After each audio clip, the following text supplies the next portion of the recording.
Mais de 80% das pessoas no mundo têm ou vão ter algum tipo de problema na coluna durante a vida, e isso pode incapacitar atividades de trabalho e lazer. Então, se você quer saber mais sobre esse assunto, fica comigo nesse vídeo que ele tá bem completo e interessante. Fala, gente, bem-vindos ao meu canal. Eu sou o Dr. Oliver, médico ortopedista, e no vídeo de hoje vamos falar tudo sobre o que você precisa saber sobre a hérnia de disco e as outras doenças discais, como a protrusão e o abaulamento discal.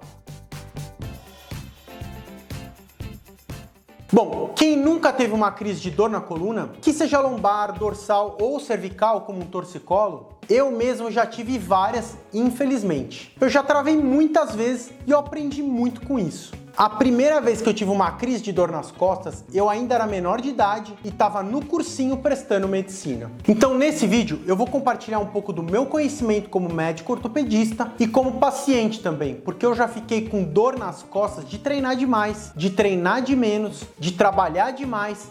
E eu já fiz tratamentos como fisioterapia, acupuntura, quiropraxia, e eu já tomei todo tipo de remédio que você puder imaginar. E é claro, eu já atendi milhares de pessoas com esse tipo de problema, tanto em pronto-socorro quanto no meu consultório, até porque é a queixa mais comum na ortopedia. Então vamos começar bem pelo básico. O que é o disco intervertebral? O disco intervertebral é tipo um coxim que fica entre as vértebras da coluna. Ele serve para dar mais mobilidade e absorver o impacto. Ele tem uma parte bem resistente em volta, que chama anel fibroso, e uma parte mole, que é o núcleo pulposo. Bom, e qual é a diferença de cada problema no disco, como a desidratação, o abaulamento, protrusão, extrusão e a própria hérnia discal? Para entender isso, eu preciso primeiro explicar sobre a degeneração ou desgaste do disco, porque cada uma dessas lesões vem daí geralmente. Quando o anel fibroso ele fica frágil por desgaste ou rompe por algum trauma, o núcleo começa a sair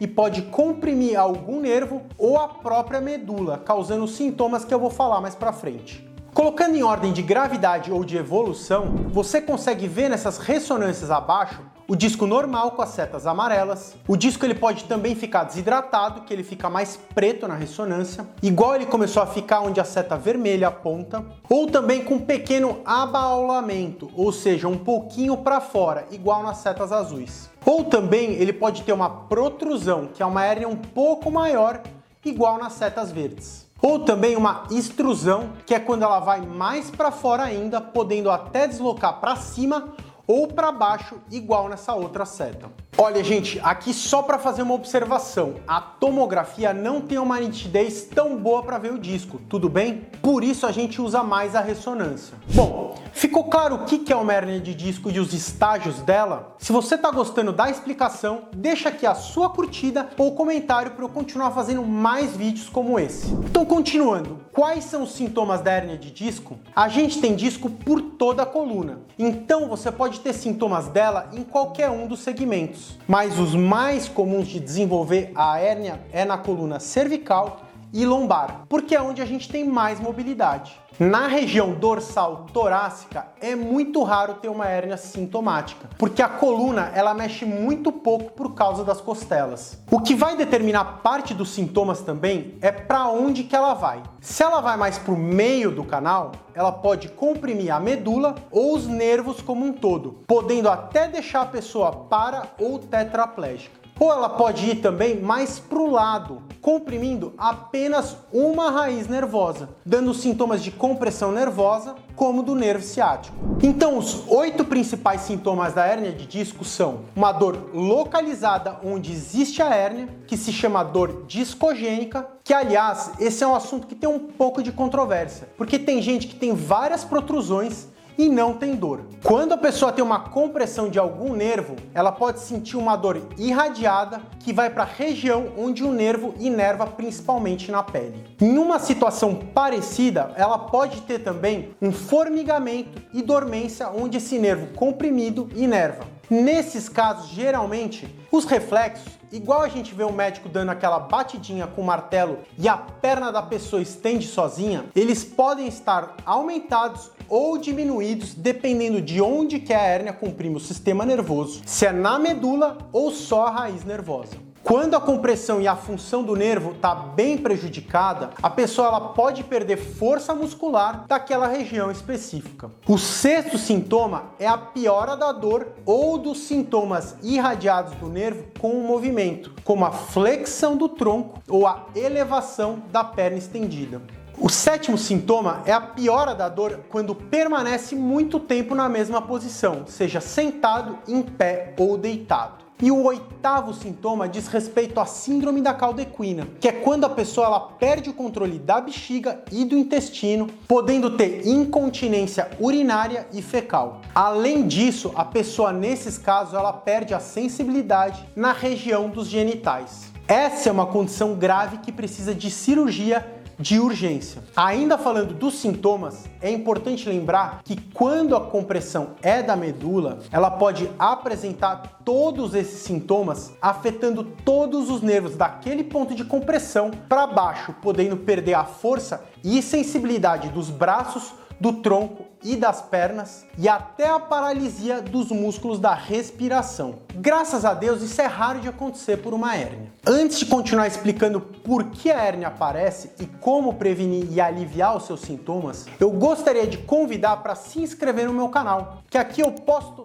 toda semana conteúdo como esse. Então, gente, como vocês viram, o desenvolvimento da hérnia, ele pode acontecer por uma degeneração do disco, ou seja, um desgaste crônico, e também uma sobrecarga nele. Portanto, o disco ele vai degenerando como um processo do próprio envelhecimento, assim como ficar com o cabelo branco. Mas a gente vê que algumas pessoas têm uma degeneração ainda jovem, que pode ser agravada pelo cigarro, obesidade, sedentarismo com falta de alongamento e fortalecimento muscular, mas também tem um fator que é genético. E a gente também não pode esquecer da própria postura inadequada, principalmente pessoas que ficam muito tempo sentadas encurvadas, fazendo esforços físicos errados, tanto no trabalho quanto no esporte. Tem um estudo bem interessante que fizeram com a mesma pessoa levantando o mesmo peso, quando ela fazia o mesmo esforço com a lombar encurvada para frente, ao invés de deixá-la reta, e a força de sobrecarga no disco aumentava quase 10 vezes quando ela estava na posição encurvada errado. Ou seja, uma pessoa levantando 200 quilos certo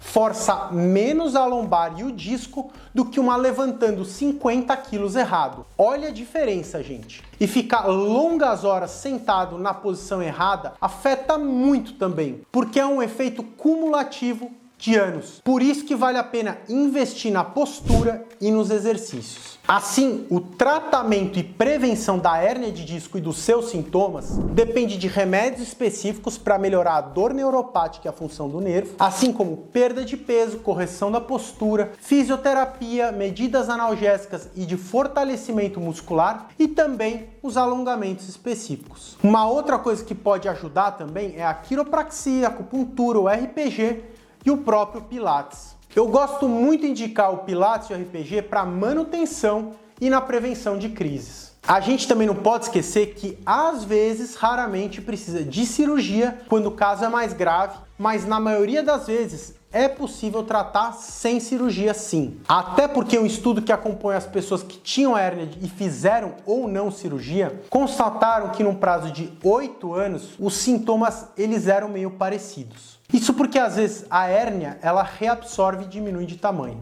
Se você quer saber mais em detalhes sobre como que é o tratamento medicamentoso, eu tenho um vídeo que eu falo tudo sobre e eu vou deixar aqui na descrição e nos cards do final desse vídeo. E não se esquece de se inscrever no canal que eu vou postando todos esses tratamentos em mais detalhes em outros vídeos. Eu não entrei tanto em detalhes aqui nesse vídeo porque o assunto é muito extenso, então eu vou fragmentar em vários outros vídeos ao longo do ano. Um grande abraço e até a próxima!